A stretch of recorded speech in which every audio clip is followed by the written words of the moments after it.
what happened was we were digging our feet in the sand on both sides, right? You had people marching on both sides, and they were talking all of this craziness to each other on both sides. And then once the election was over, they were cool. And I thought that was very unfair.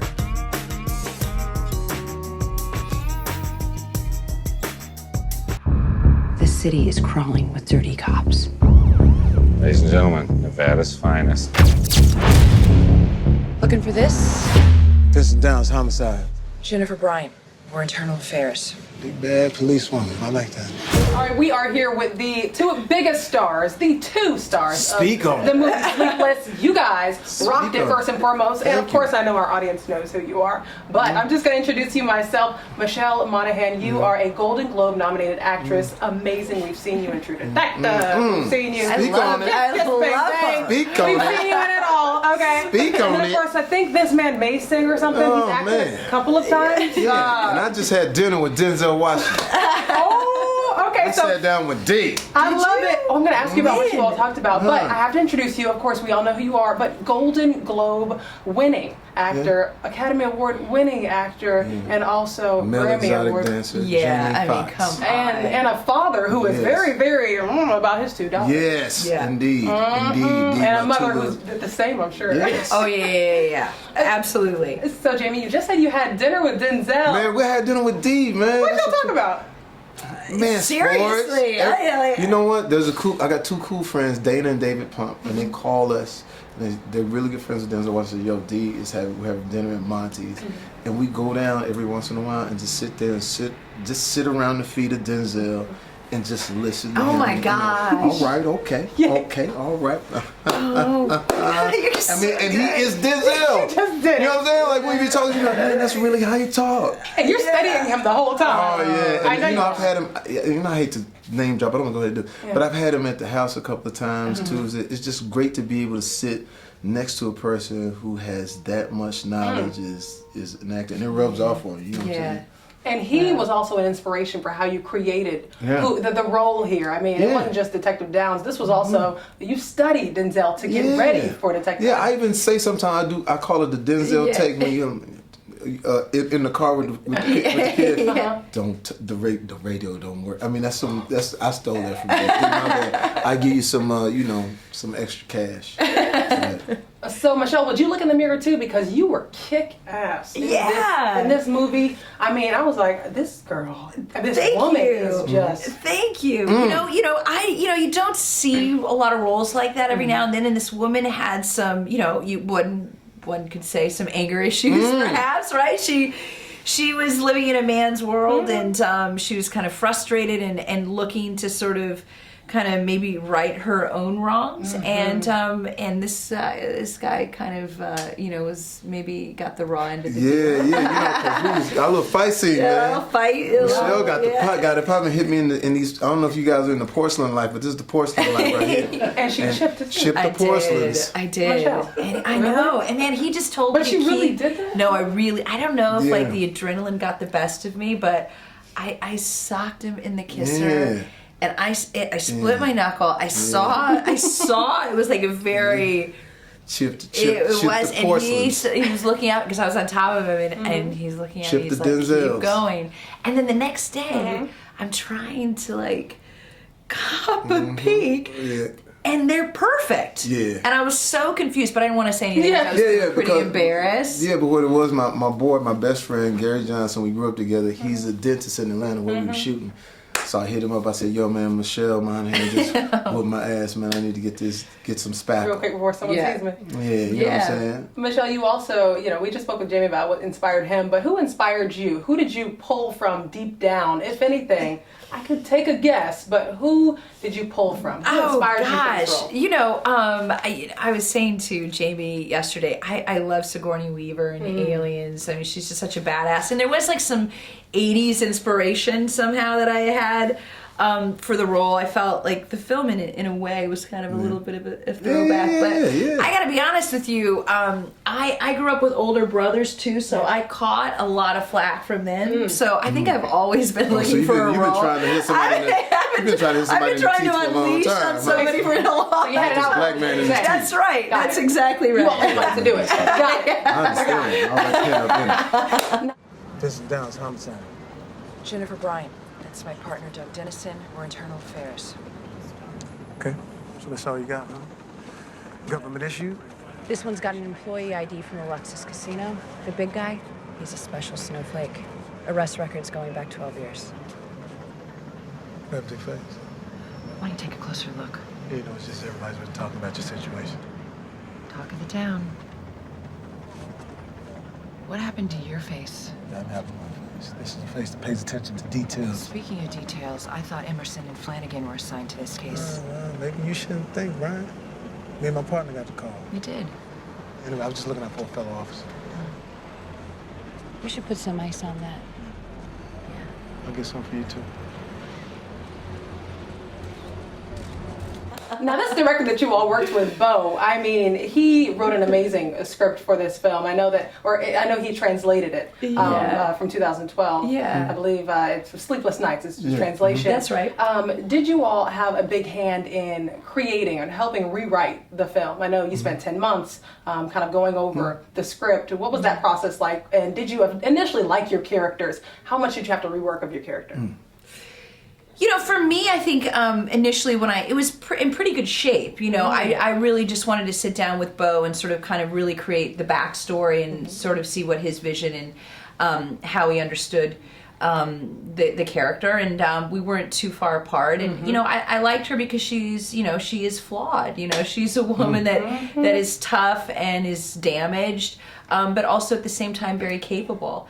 And you know, he was sort of on board with that, and you know, and we got to have fun. And you know, with Jamie, you know, he's incredibly collaborative and very fun to work with. Fun times. And the same thing for you, Jamie. I mean, did you like the detective role at first? Well, here was the thing, like, you know, and we got a chance to sort of start a little bit before I met Michelle on it. It was just like, okay, we've seen this type of movie before. But how do we just sort of put our stamp on it, like with the relationship of Jennifer to Vincent and myself to Gabrielle Union and myself to my son. And so the one thing I did push for was like, yo, it's a scene that ain't in there, but we need to put in where my son actually gets extracted from the car. That wasn't in the first draft. I said he should be riding, and Vincent should be like, yo, I'm trying to figure this out with the drugs. I'm trying to figure out the bad guys. I'm trying to figure out my life with my kid and my girl. I'm right around the corner of getting everything fixed. If I can just get past this red light, at the red light when it all goes crazy and then extracts his son, which puts Vincent in a tough situation on having to explain what's going on and at the same time trying to hide the fact that, you know, he's a bad, like my daughter, my oldest daughter, I'm watching my child, you know, when she's young, you know what I'm saying, and, you know, as a dude, and the mom is at work, and, you know, all right, well, you know, do whatever you do. You know, she's like 3 or 4, you know, and I fell asleep. And all of a sudden I woke up and she wasn't there.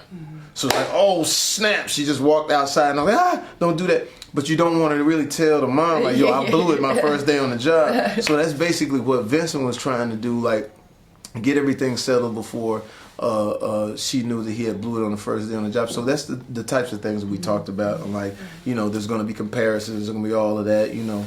We're not reinventing the wheel, but we're just trying to add some new spokes to it. Come on, Dad, come on.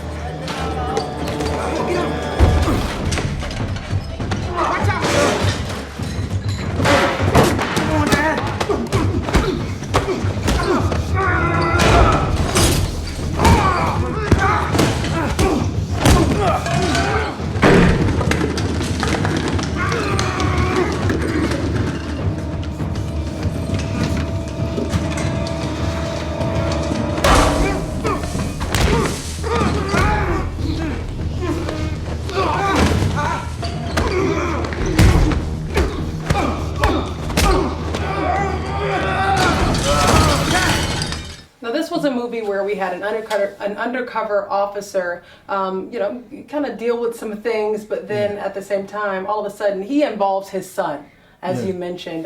Both of you have 2 children. The leaps and bounds that you would make for your own children, were you constantly feeding off of that as you were preparing for this role? I mean, you certainly understand that you would do anything. I think any parent can say that they would go to the ends of the earth to protect their children, and I think that's just our driving force. It's like very primal. So, despite anything you might be going through, that will ultimately take priority in your life, and And I know, of course, you have a beautiful... Yeah, 2 daughters, and you constantly, you like... I don't think that young one needs your help, though. Yeah, She's oh my she's God. fine. She's got it all figured out. But it's just anything when it comes to, especially today's world, there's so much interaction. There's so much access to you right now. Like, I warn my oldest, I say, yo, be careful on the social media, John, telling people where you are, post once you've left the place. I mean, certain things you got to do because people really are creeping and understand that, like, I can really touch you right now. You know what I'm saying? So you have to always be aware. So we took those sensibilities into this and, like, like, what would you do if something, God forbid, happened to your child, and you go to the ends of it. I mean, I've called. She said it was a bully at the school. We 10 dudes, that type of thing. Yeah. But man, it's you do anything for your kid. I have to ask you, when I tell you, first and foremost, as a viewer of this movie, the first 15 seconds, I felt like the movie theater needed a seatbelt. Because I literally, the car scene where it just starts out that way, I just felt very attacked and overwhelmed. And I was like, I don't know if I can do this. But talk to me about the stunts that you all got put through. This was one of the most physical movies for the both of you, not just physically, but also mentally as well. Yeah. Preparation, working with Jeff, what was that like? I that was one of the aspects of the film that really drew me to it. I mean, I like to be physical. I'm a bit of a tomboy. And I liked that all of this frustration for this character kind of culminates in this incredible fight scene. And so I took it very seriously. It was a big challenge, and I trained with Jeff Amata, an amazing stunt coordinator who, has done all the Bourne movies. He's got an amazing history, so he knows his stuff. And trained for a few months, and that day, there's a couple of days, we had like a couple of days to actually choreograph it inside this actual hotel room, and it was fun because we actually just utilize everything that's in there. Everything. So it's scrappy, it's down and dirty, literally. A little dirty. But it was so satisfying, and you were so great, and really awesome that you allowed me to like do it, and you trusted me to do it. I mean, you are so strong. It's incredible. And you're quick, and it was really fun. But how about his kitchen scene? That was great. With the flour and everything. Yeah, the flour. I love the flour. Choked out, man. That white man was choking me out. Running from that white. That's what should be called. Running from this white man. Running from this white man. And woman. And white woman. From my life. Soundtrack. iTunes. Sleepless is the name of Sleepless. Sleepless is the name of the movie. Could you kind of give us a Sleepless jingle? Because you used to do jingles a couple of years ago on your Instagram. Is there one? Sleepless. Sleepless, everybody. Sleepless, come on. Sleepless on Friday. Sleepless, go see it. Sleepless, come see it. Sleepless, Michelle. Sleepless, Jamie, Denzel, Teeth. Yeah, all of that. Sleepless. All of that. Sleep. Have you Sleep. ever? Sleep. Have you ever my had God. a sleepless night? I mean, what do Are you wanna- kidding me? Yeah. Oh my God. I had one like last week. With jet lag, kids, babies. Yeah. Oh, you know it. Yeah, just What do you do on a anybody's got sleepless kids. night then? I mean, Well, girl, you don't ask me that. Oh. Personal question. Girl, you getting personal up in here. okay, well, let me not ask Ask that. me what I do when I'm sleepless. Ain't no telling. But just it's I'm all on my MySpace. all right. Well, let me not even ask about it in my Get on my MySpace. Yeah. Do some old school shit. But He's just the only one. I'm on the only my one. I could be king. You know yeah. what I'm saying? Why everybody trying to be king? The gram, I'm over there on MySpace killing. Now you all show out. You all have been showing out, and you guys. I know you have a movie coming out in a few days. You have one coming out in March. But on a serious note, we're now entering 2017. Both of you were integral parts in getting young people involved in rocking that boat. I want to know boat. the inauguration's coming up in less than 2 weeks, 2.5 weeks. I know who you all supported. Yeah. And I want She to. said like she's got a secret file. I know who you support. I'm a news reporter, so I you know. have the We're news reporters. background. So I know who you all supported, and I want to know, will you be at the inauguration? Will you be supporting our president-elect? I'm going to support him. the president, yeah. of course. I'm Like, going to be working that day. I won't be at the yeah, inauguration. I think I got something to do too. But but I think I'll be a little Yeah. tied up. yeah. You know, I'll be, as a matter of fact, I'll be hanging out with my Hispanic friends. But in general, I mean, 2017, Yeah. when you look back on 2016, what do you think the biggest change needs to be? Well, you know what I can say is that the way I look at it is two things. One, I'm a comedian. So as a comedian, there's an element of like, this is going to be the funniest 4 years in the history of the United States.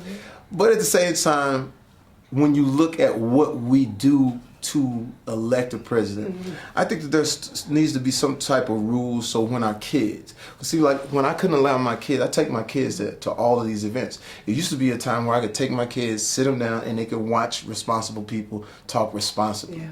That's the part that we have to always stay vigilant on. Like it shouldn't have to cost that much as the spectacle to be the president of the United States. I thought both sides sort of let us down in that sense to allow it to become that dirty and that nasty. And now, at the end of the day, I challenged both sides, because what happened was we were digging our feet in the sand on both sides, right?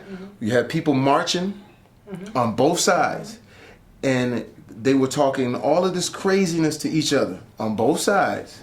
And then once the election was over, they were cool.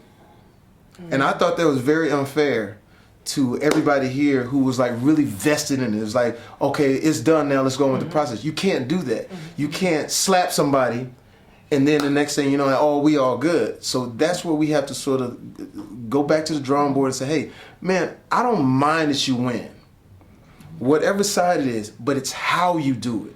You know, if you're not respectful, and if you're not a person who's about, you know, about taking the job seriously, and the fact of like, this is something that we've always heralded as the best, as the top. We've always said, hey, these are the standards. When you lower those standards to a certain degree to where it becomes mudslinging and everybody's just dirty, what are we looking forward to, and what type of precedent are we setting for the next 4 to 8 years, or the next years in running for president? So that's where we have to challenge ourselves. We ain't got to be angry. I said, look, man, if you like, we talk about this all the time. I agree with some Republican things. I agree with some mostly Democrat things. I'm a Democrat, but I can see what everybody wants out of life. I can see what that person in Des Moines, Iowa, or that white farmer wants. Or I can see what that black person who's Black Lives Matter. I can see what everybody wants. We live in a fantastic country, man. Like when you go to other places, you would turn and run to get back here, because I say this all the time. Our natural resource is freedom. So in order to protect that natural resource, we can't bicker and go at each other like, that's dirty, that's bad. And where do we leave our kids? Could you allow your kids to watch what was going on right there? Could you allow them kids calling people names? Now you got kids going into other schools saying, oh, you a certain color, he finna come get you. Kids don't get that. So when it comes down to just a grown man of it, I'm a grown man with it. It's like I can't sugarcoat it when it comes to like, I can't be that evil and that crazy and then think like all of a sudden it's all so supposed to be cool. But what we have to do now, all that being said, we got to rally around, because at the end of the day, we can't allow what this and what our forefathers have built to become a sideshow Bob. We really have to be serious about it, and hopefully the people that is around our new president will be able to give him great counsel. I really commended President Obama, who was said when this man had said, "You're not even a citizen. You don't even belong here. You're not even credible." I thought that was the biggest grown man moment when he said, "Man, come let me holler at you for a second back here." It was supposed to be 15 minutes. I'm gonna hold you for a second for an hour. And I'm sure he said, hey, I'm gonna tell you who I really am. And he came out and he said, hey, I really commend that person who can say, I can set this aside because I know the bigger picture is is the fact that we got to keep the country, and we got to bring the country together. So I hate to take up all. No, not I'm at about to all. go I'm with march you. and sing a Negro spiritual. No, and thank you so Yes. much. I really appreciate you all speaking with us. I know, like you just mentioned, we've been seeing craziness with entertainers. You know, Chris Brown and Soulja Boy, with all that. But that, that's entertainment. You know, I mean, if they want to do that, fine. You know, I know Chris. You know, I'm gonna holler at the young boy and say, hey, you know, let's just be careful it doesn't spill out to some craziness. But when it comes to the presidency, we can't be Chris Brown and Soulja Boy or Jamie Foxx and Michelle Monaghan coming out Friday the 13th. Excellent movie, guys. Thank you. Thriller, very energetic. Thank you all so much for Thank speaking with you. Black Tree TV. I really appreciate it. You guys are amazing movie. and you. it's out January 13th. You all have to go see it. Yes. And Thank you. best of luck with all of the rest of the Thank you. interviews. Thank you Lots so of much. energy. You Thank guys you. are excellent. Thank Thanks, you. guys. Sorry. Thank you. No.